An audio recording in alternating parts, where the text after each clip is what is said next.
Après plusieurs critiques de la société civile, le gouverneur du Nord Kivu est revenu sur sa décision autorisant des circulés entre Goma et les zones occupées par les M23. Il a suspendu cette mesure ce jeudi.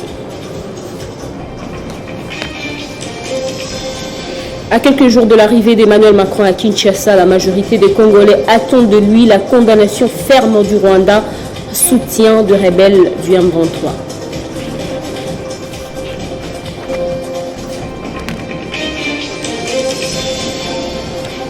Propos xénophobe du président Kais Saied à l'encontre de migrants subsahariens, la Côte d'Ivoire et la Guinée s'organisent pour rapatrier leurs ressortissants de la Tunisie.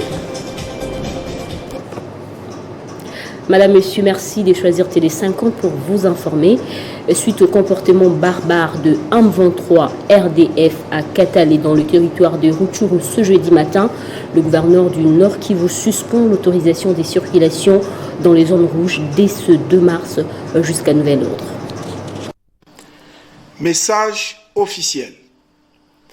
Suite au comportement barbare, assassin et terroristes du M23-RDF manifesté le premier jour de la mise en application de la mesure portant sur la reprise de la circulation des marchandises et de biens, son Excellence, Monsieur le gouverneur de province, le lieutenant-général Ndima Kongba Constant suspend la dite mesure. En effet, le matin de ce jeudi 2 mars 2023, le M23-RDF vient de tuer un chauffeur dans la localité de Katale sur l'axe Rutshuru-Goma et piller toute la marchandise que transportait ce dernier. Ici est de noter que la mesure avait été prise sur demande du public et des opérateurs économiques avec comme objectif atténuer la souffrance de la population due à la hausse des prix des biens de première nécessité en ville de Goma suite à l'agression dont la République démocratique du Congo est victime. Ainsi donc, pour mettre la population à l'abri du comportement terroriste du M23-RDF sus-évoqué, la mesure est suspendue jusqu'à nouvel ordre. Fait à Goma le 2 mars 2023.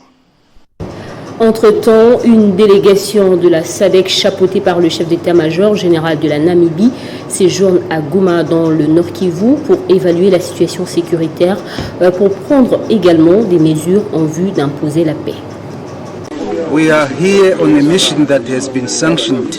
Nous sommes by the ici SADC head of states dans la mission qui a été sanctionnée par les chefs d'État de la SADC in our efforts to assist our brothers and sisters of the DRC dans les efforts d'assister nos frères et sœurs de la RDC to find peace and security afin de trouver la paix et la in sécurité this part of the DRC. dans cette partie de la RDC. So our mission is basically to assess the security situation Alors notre mission c'est évaluer la situation sécuritaire prevailing in the eastern DRC, qui prévaut dans l'est de la RDC, particularly in North Kivu, particulièrement dans la province du Nord Kivu, and report our findings to our heads of state. et rendre rapport de nos résultats au chef d'État.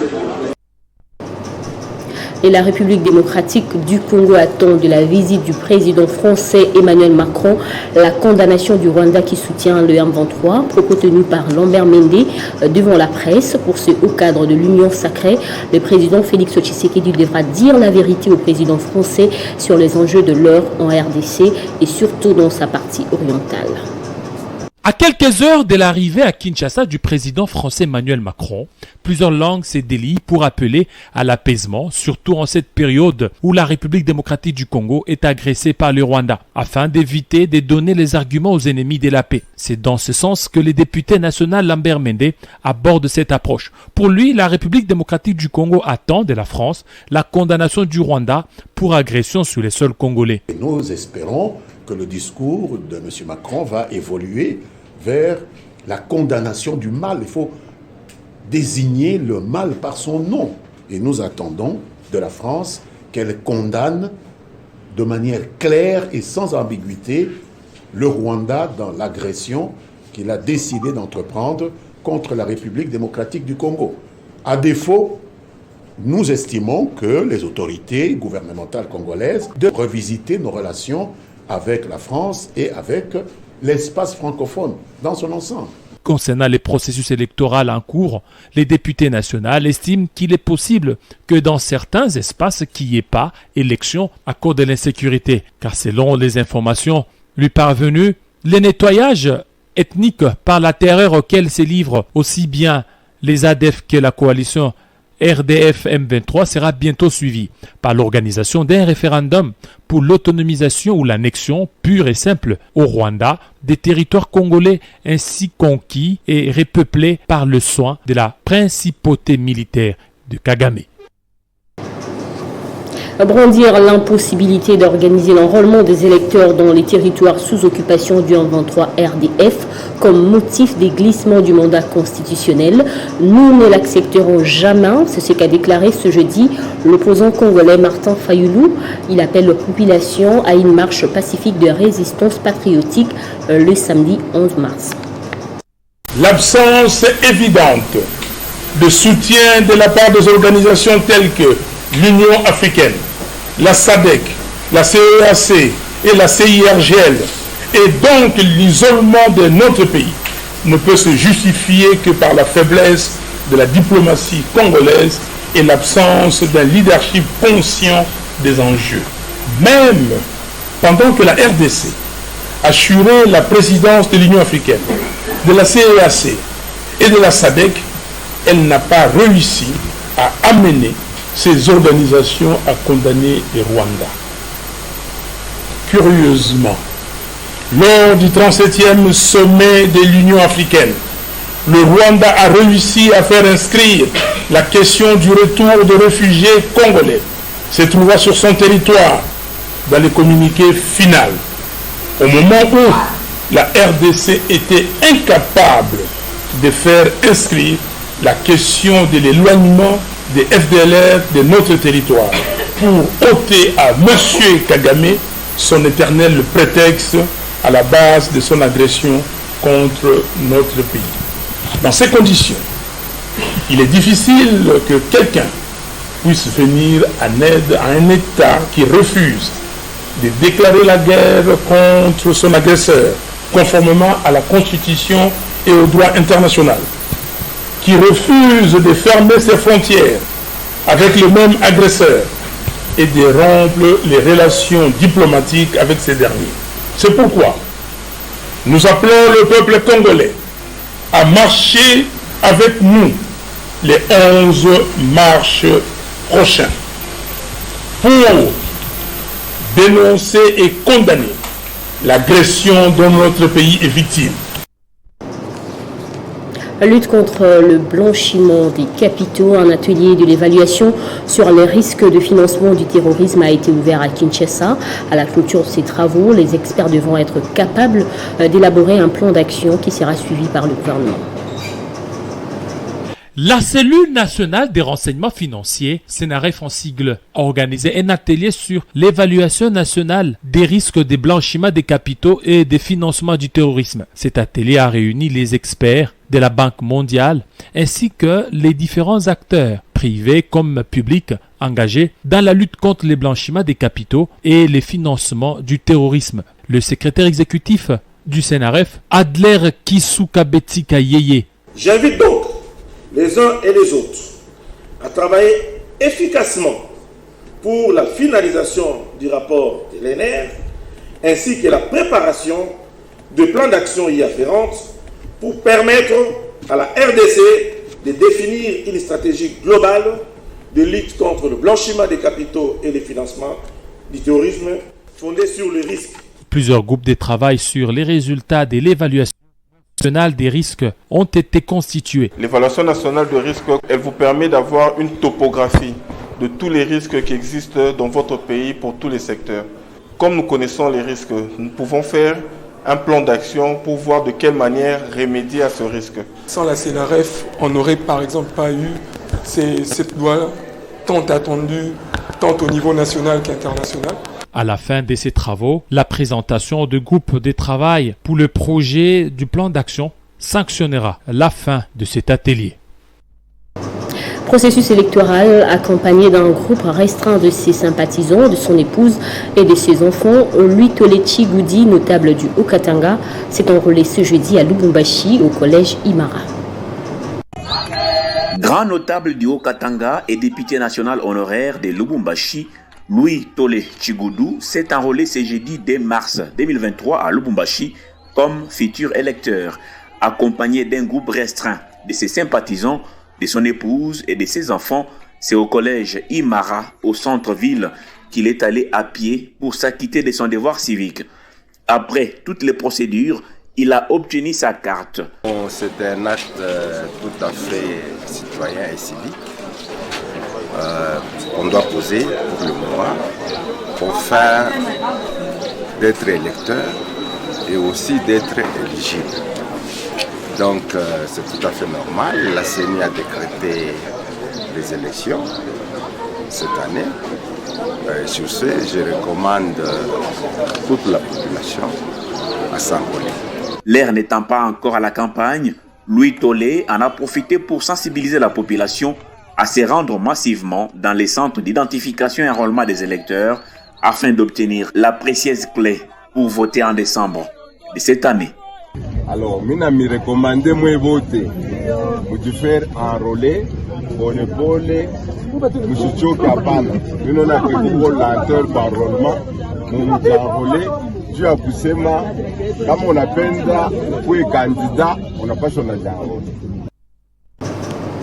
Au cadre du parti Convention pour la République et la démocratie est chargé d'implantation de ce parti politique, Gilbert Mbosso a sillonné dans les différentes villes de la province du Dalaba afin de redynamiser ce parti. C'est à Likassi que Gilbert Mbosso, au cadre du parti politique CRD, a débuté sa tournée dans les Lualaba. Ici, la population likassienne lui a réservé un accueil très chaleureux exprimé à travers de chants et pas des danses. À Kolwezi, Gilbert Mbosso a rassemblé les militants et militantes du parti politique CRD pour une matinée politique dans une salle presque pleine. Il a par ailleurs invité la population de cette partie du pays à s'enrôler massivement et à barrer la route aux ennemis du pays.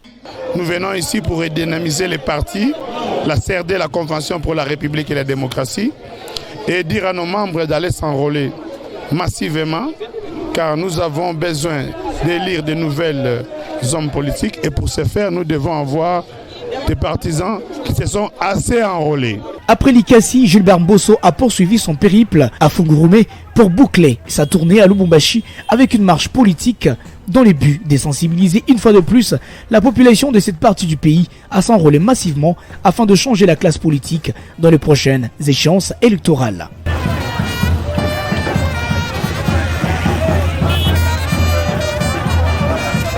Il faut noter que Gilbert Mbosso était donc accompagné d'une délégation importante des cadres et hauts cadres de la CRD, parti cher à l'honorable président de l'Assemblée nationale, Christophe Mbosso-Nkodia. Rendons-nous dans la province du Haut-Katanga où les maires des villes, les bourgmestres et les administrateurs des territoires ainsi que leurs adjoints nommés récemment par ordonnance présidentielle au mois de novembre 2022 sont en séminaire de mise à niveau et de renforcement des capacités de 2 jours. C'est le gouverneur de province, Jacques Yaboula, qui a procédé au lancement de ces assises. Tous les animateurs des entités territoriales décentralisées récemment nommés par ordonnance présidentielle, à savoir les maires des villes, les bourgmestres des communes, les administrateurs des territoires et leurs adjoints, seront pendant 2 jours à l'école du savoir. Environ une dizaine de modules seront développés au courant de ce séminaire, notamment sur le code de bonne conduite et règlement d'administration, la gestion des entités territoriales et les rapports entre l'autorité territoriale et les services techniques, ainsi que la notion sur la redevance minière. Autant de sujets qui devront rendre plus performants les animateurs des ETD, considérés comme l'épine dorsale du développement du pays à la base, comme le veut le chef de l'État, Félix Antoine Tshisekedi Tshilombo. L'inspectrice principale de la territoriale, Marthe Chiwengo, a circonscrit l'objectif de ce séminaire, notamment outiller les nouveaux animateurs des ETD pour leur permettre de bien gérer la chose publique. En outre, le respect de la hiérarchie, des attributions telles que définies dans les textes légaux, l'orthodoxie dans les finances publiques et les ressources humaines sont là les 3 recommandations du gouverneur Jacques Aboula Katoué. Mesdames et messieurs, animateurs de la petite territoriale, la confiance que le chef de l'État a placée en vous pour assurer la gestion de la population vivant dans vos différentes juridictions. Ont aussi pris part à cette cérémonie de lancement du séminaire de mise à niveau et de renforcement des capacités des nouveaux animateurs des ETD, le président de l'Assemblée provinciale Michel Katebe, le vice-gouverneur de province, les membres du gouvernement provincial et ceux du Conseil provincial de sécurité. Après les provinces du Grand Katanga, le nord et le sud de Bangui et les Kasaï centrales, c'est au tour du province du Kasaï de recevoir le directeur général de l'Office congolais des contrôles, Étienne Chimanga. Il poursuit sa visite d'inspection afin de faire l'état de lieu de la section de l'OCC Chikapa.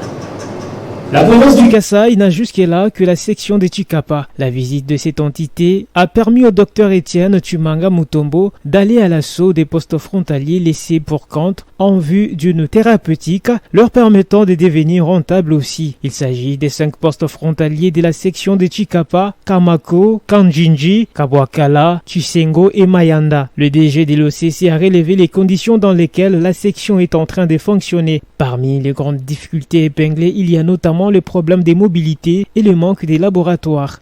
Vous imaginez que lorsqu'on prélève les échantillons des frontières, c'est plus de 200 voire 250 km, les échantillons sont ramenés sur place à Chikapa et envoyés à Kinshasa pour être analysés. Et la difficulté, c'est que ça prend du temps, 2 semaines voire 1 mois pour attendre les résultats. Ayant fait le diagnostic, le docteur Étienne Chimanga Mutombo a promis d'installer dans un bref délai un laboratoire à Kamoko qui est un poste capital, mais surtout sa proximité des Kwilu pour permettre à cette province d'y analyser ses échantillons. À partir de Chikapa ou à défaut à partir de Kamako pour voir comment les analyses peuvent être réalisées localement et ça pourra même permettre à la province de Kwilu, avec l'agence qui est là, certains examens peuvent être réalisés ici. Quant au problème des mobilités, la solution a été trouvée dans l'immédiat. Le docteur Étienne Chimanga a instruit la direction provinciale du centre dont dépend la section de Chikapa de mettre à la disposition de cette entité 2 motos. Profitant de son séjour, le directeur général a demandé aux opérateurs économiques à travailler en étroite collaboration avec l'OCC et surtout pour une plus-value de leurs produits. Comment s'est déroulée l'opération de recouvrement de la Régie des eaux durant le mois de février dernier à Kinshasa? C'est la question qui a mis autour de la table le directeur général David Chilumba, son adjoint Jean Bosco Mwaka ainsi que le chef de secteur des différentes communes. Cette séance de travail a permis à tout le parti de se faire une idée sur ce qu'a été la force et le faiblesse des agents lors de l'opération de recouvrement auprès de clients. En vue de monter en puissance au cours de ce mois de mars et le reste de l'année, il s'agissait d'un moment propice pour le directeur général de la Régie des eaux de sensibiliser le chef de secteur pour accroître davantage la mobilisation de recettes pour permettre à cette société publique d'avoir le moyen de sa politique. Nous apportons le support qu'il faut pour que les agents continuent à fournir des efforts et qu'ils puissent atteindre leurs cibles, mais nous communiquons aussi la vision que nous avons, la vision de changer la Régie des eaux, d'améliorer notre relation avec le client, mais surtout d'améliorer notre qualité de travail. Par ailleurs, le numéro 1 de la Régie des eaux a souligné que les travaux techniques sur le paiement en ligne et le système de sécurisation de données sont arrivés à leur terme pour le bénéfice de consommateurs. Nous avons terminé le travail technique avec tous les partenaires. Nous avons mis en place un système de sécurité pour nous rassurer que les données de nos abonnés sont très sécurisées. Donc le travail technique, il est totalement terminé. Après cette entrevue, le chef de secteur se sont montrés très déterminés à relever le nouveau défi. J'ai apprécié la façon dont le DG nous a parlé. Il voulait mettre vraiment les agents au centre du travail. La Régie des eaux, c'est une entreprise qui travaille dans des conditions difficiles à la pluie. Pour tout dire, la Régie des eaux ne baisse pas le bras. Jour et nuit, le directeur général de cette société et son adjoint multiplient de stratégies en vue d'améliorer la qualité du service rendu à la population congolaise. Le secrétaire général au développement rural et président du comité de pilotage du PROADER, Elvis Pekeabo, vient de séjourner à Gungu, chef-lieu du territoire portant le même nom. Le patron de l'administration du développement rural congolais a procédé à l'ouverture et à la clôture d'un atelier d'imprégnation sur le centre multifonctionnel de ce centre dont PROADER compte construire et équiper dans les territoires d'Antoine Gizenga. Une infrastructure de haute facture sera bientôt construite en pleine cité des Gungu. Voilà qui justifie la présence du secrétaire général au développement rural et président du comité de pilotage du PROADER, projet d'appui au développement intégré de l'économie rurale, à cet atelier organisé par ce projet du gouvernement avec l'appui de la BAD, Banque africaine de développement. Elvis Pekeabo Nzibukira a dans son speech loué les efforts du chef de l'État Félix Tshisekedi dans sa vision de développer les territoires nationaux à partir de la base. Ma présence ce jour parmi vous est la preuve éloquente de cette détermination du président de la République à travers le ministre d'État, le ministre du Développement rural, son Excellence François Ruboda Masumbuko, de voir ses compatriotes vivant en milieu rural bénéficier réellement de l'appui du gouvernement de la République dans l'optique d'un développement à partir de sa base. Le chef de projet au PROADER et principal animateur de cet atelier d'imprégnation, le professeur Michel Dissonama, a donné toutes les informations nécessaires sur ce projet ancré au ministère de Développement rural. On va construire et équiper ces centres ici pour la transformation des légumineuses, produire le lait de soja, le lait d'arachide, le lait de millet et aussi les autres fonctions des centres multifonctionnels comme alphabétisation fonctionnelle. À l'issue de l'atelier, le président du comité de pilotage du PROADER, le secrétaire général Elvis Pekeabo et sa délégation ont été conviés à visiter les sites donnés par le territoire du Gungu. Romain Felbert, propriétaire du parc agro-industriel de Dingila, ex-Côte Nord plutôt, avec son épouse Odiane Lukaku, ont séjourné dans la Grande Orientale, plus précisément dans la province du Bas-Ouélé. Pour cette mission, l'objectif est l'identification et la bancarisation de petits producteurs en vue de faciliter l'achat de leur production de coton. C'est pour atteindre cette année une production minimale de 2000 tonnes sur les différents axes de production que M. Felbert et ses associés mettent tout en place. Après plus de 27 ans d'arrêt, les milliers de petits producteurs agricoles de la province du Bas-Ouélé sont heureux de vivre cette relance industrielle du coton dans toute sa filière. Une lueur d'espoir pour le développement économique du Bas-Ouélé. C'est ça que je disais, ils ont le tracteur là, qui descend là. À la tête de sa délégation, le patron de Paid et son épouse, Lukaku, ont palpé les difficultés des routes des dessertes agricoles en dégradation très avancée, rendant ainsi difficile l'évacuation des productions locales de la province. Dans les différents sites, Bambessa, Titoulé, Dingila, la délégation a été contente de constater que certains producteurs n'ont pas hésité d'étendre leurs champs pour cultiver des hectares de coton après un long périple. Arrivé dans les sites de Dingila, c'est lui qu'on appelle affectueusement Motoya Tumbwa par les autochtones, a rencontré les autorités civiles et traditionnelles des différentes chefferies du Bas-Ouélé pour s'accorder sur le rôle de chacun et la mise en place des stratégies efficaces pour la relance du coton, culture identitaire et grand levier économique de la province. Son épouse, Odiane Lukaku, a aussi profité de l'occasion pour échanger avec une dizaine d'associations des femmes producteurs agricoles à Dingila pour les sensibiliser sur l'importance de la culture, du coton qui est d'un atout économique non négligeable pour elle. Après avoir communié plus de 2 semaines avec la population du Bas-Ouélé, désolée de voir son vol retour annulé par la compagnie d'aviation, la délégation a été obligée de prendre la route plus de 500 km de Dingila à Kisangani, où le propriétaire du parc agro-industriel de Dingila, M. Felbert et son équipe ont pu rejoindre Kinshasa. Le président national de l'ACG, Alliance des centristes pour la bonne gouvernance, a sensibilisé à l'enrôlement à Kalemi dans la province du Tanganyika. Mahani Pakou François a profité de cette occasion pour réaffirmer sa fidélité au président de la République. Ce mardi 28 février 2023, le siège de l'Alliance des centristes pour la bonne gouvernance ACG au Tanganyika a été pris d'assaut par des marées humaines qui sont venues massivement adhérer à cette formation politique chère à Mayani Paco François. À son arrivée, celui qu'on appelle affectueusement Monyekiti a été chaleureusement accueilli par cette foule immense. Au nombre de ceux qui ont adhéré ce jour à l'ACG figure Chibwabwa alias Tonton Mesomer, grand opérateur économique de la place, ainsi qu'Adolphe Ambiri et tous les membres de leur fondation. Du coup, les insignes du parti leur ont été donnés. Cérémonie terminée, l'autorité morale de l'ACG accompagnée de toute cette foule s'est dirigée au centre d'inscription de la CENI. La procession partie du siège de l'ACG s'est ébranlée sur le boulevard Lumumba.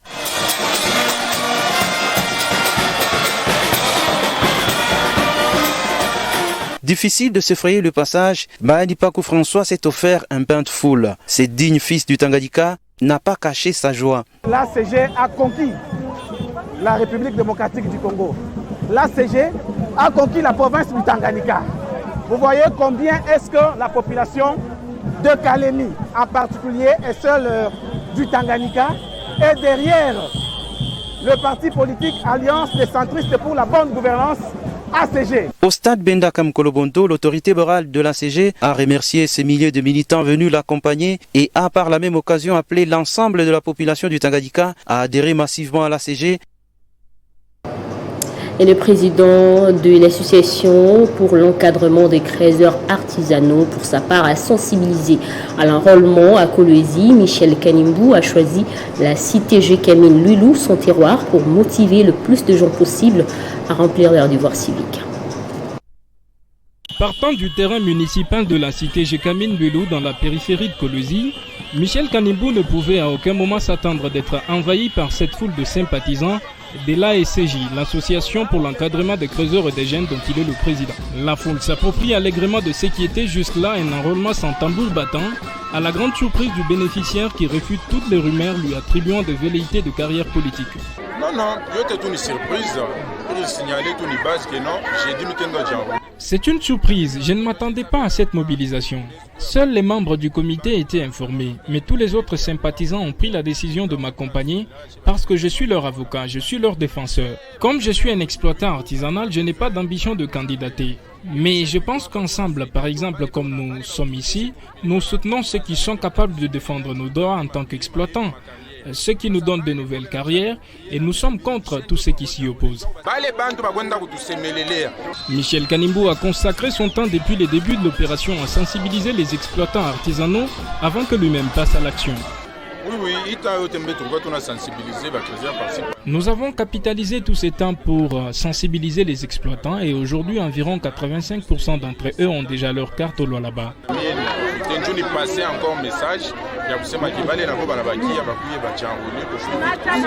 Accompagné de Lorraine Capin, vice-présidente chargée de l'administration ainsi que de plusieurs centaines de sympathisants, ils ont parcouru 30 minutes à pied pour obtenir ces précieux sésames. Et le gouverneur du Congo central, Guy Bandou, a foulé les sols du territoire de Kimvula dans le cadre de la deuxième phase de sa mission d'itinérance où il a palpé du doigt la réalité de la population de ce coin et a posé des actes démontrant sa volonté de désenclaver et développer cette partie de la province.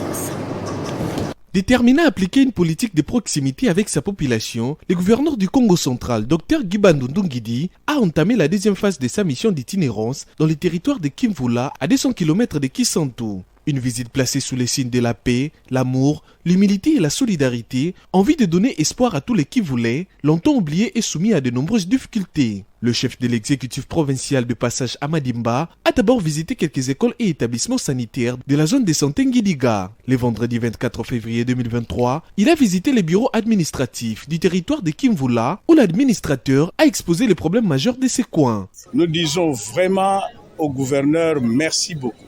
Ce n'est pas tout simplement les efforts qu'il a fournis pour venir, mais il y a aussi sa détermination à pouvoir trouver des solutions à Kimvula. Moi-même, premier citoyen de Kimvula, j'en suis enthousiasmé et je suis confiant que quelque chose de neuf ou de nouveau va commencer à Kimvula. Après la ronde, le gouverneur a échangé avec toutes les couches de la communauté, dont la jeunesse, les notables, les chefs coutumiers, les organisations féminines et d'autres catégories, pour cerner les réels problèmes. Samedi, il a inauguré 3 forages, dont 2 à Kimvula Centre et une à Kindobolo aussi, pour desservir la population en eau potable. Tournée clôturée par la visite dans la zone de santé rurale de Kimvula, prenant en charge une dizaine de malades. A noter que la visite du gouverneur Guibandou Ndungidi dans cette partie du Congo central reste mémorable pour les Kimvoulais. Et dans le reste de l'actualité, la Guinée a rapatrié 49 de ses citoyens de la Tunisie hier mercredi. Cela fait suite aux propos xénophobes du président Kais Saied à l'encontre des migrants subsahariens, et la Côte d'Ivoire, de son côté, va rapatrier 500 de ses ressortissants de Tunis. Abidjan a débloqué ainsi 1 milliard de francs CFA pour cette opération spéciale. Après les propos xénophobes du président tunisien Kais Saied en l'encontre des migrants subsahariens, plusieurs pays s'y sont déjà secoués, entre autres la République démocratique du Congo, avec l'annonce de son ministre des Affaires étrangères, la Guinée et la Côte d'Ivoire, qui de leur part ont lancé le rapatriement de leurs citoyens vivant en Tunisie mercredi 1er mars dernier, après que le président Kais Saied ait annoncé de mesures urgentes contre l'immigration clandestine. La Guinée a déjà réussi à rapatrier 49 de ses citoyens de la Tunisie depuis hier mercredi, et ces derniers ont été accueillis par le ministre des Affaires étrangères de la Guinée, Morissanda Kouyaté. On a pu retrouver 181 personnes. Les autres sont en train de rejoindre l'ambassade. Mais aujourd'hui, on a pu transporter 49. Nous sommes allés les chercher. Nous les avons ramenés sains et saufs.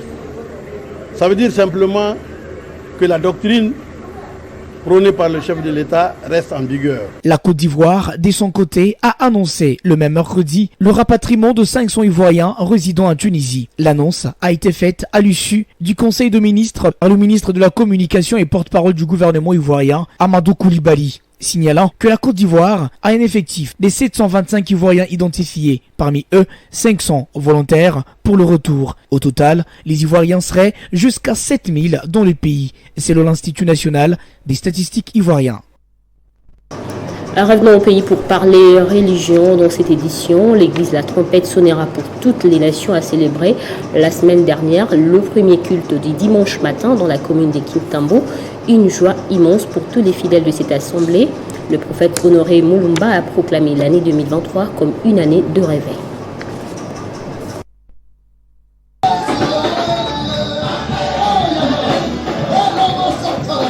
Jour de félicité et de gloire pour le fidèle de l'église Trompette sonnera pour toutes les nations qui ont célébré le premier culte du dimanche matin. Le prophète Honoré Moulumba a appelé les fidèles à se réveiller par la parole lue dans Marc chapitre 5 versets 21 à 24 et dans le verset 35 à 42. Bien. Est-ce que ce matin, Jésus va quitter là où il est. Il va traverser pour venir résoudre ton problème. Le message de l'homme des dieux Honoré Moulumba aux fidèles de la trompette sonnera et à tous les chrétiens dans le monde est de rester unis, de demeurer dans la communion fraternelle, que tout chrétien se réveille car l'année 2023 est une année de réveil, une année de la traversée. Ma prière est levée de mon cœur pour tous ceux qui sont de la trompette, c'est que chaque fidèle se réveille et traverse là où il n'avait pas encore traversé. Mais pour les fidèles du monde, je leur dis également de se réveiller parce que Dieu veut que nous puissions quitter le sommeil vers le réveil nouveau. Prenons le rappel des titres.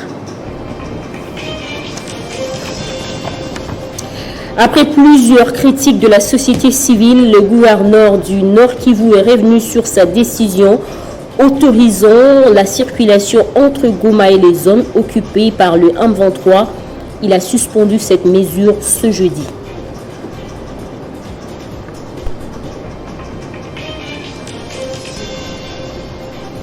À quelques jours de l'arrivée d'Emmanuel Macron à Kinshasa, la majorité des Congolais attendent de lui la condamnation ferme du Rwanda, soutien des rebelles M23.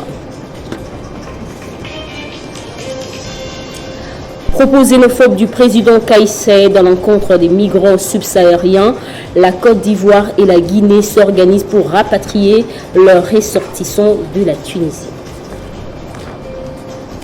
C'en est complètement fini avec ce journal. Pour plus d'infos, rejoignez-nous dans Banambuka Koro via YouTube.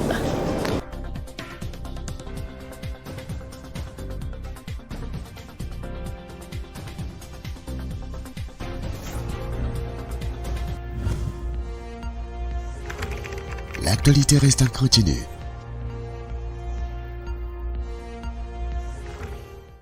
Communiqué officiel, la Direction générale des recettes administratives, judiciaires, domaniales et des participations des Gérardins et la Direction générale du cadastre minier CAMI informent les titulaires de droits miniers et ou des carrières que les notes des débits et des perspectives relatives aux droits superficiaires annuels par carré pour l'exercice 2023 sont disponibles au guichet du CAMI situé à Kinshasa, au croisement des avenues Polo Maurice et Kasavubu dans la commune de Lagombe. À Lubumbashi, avenue industrielle numéro 12, immeuble J-Camine, ex-Philippe, commune de Kapemba. À Bukavu, avenue Patrice Emery Lumumba, bâtiment, musée géologique, commune d'Ibanda. À Kisangani, boulevard du 30 juin, rond-point Kano, commune de Makiso. À Kindu, avenue du 4 janvier, numéro 344, commune de Kasuku.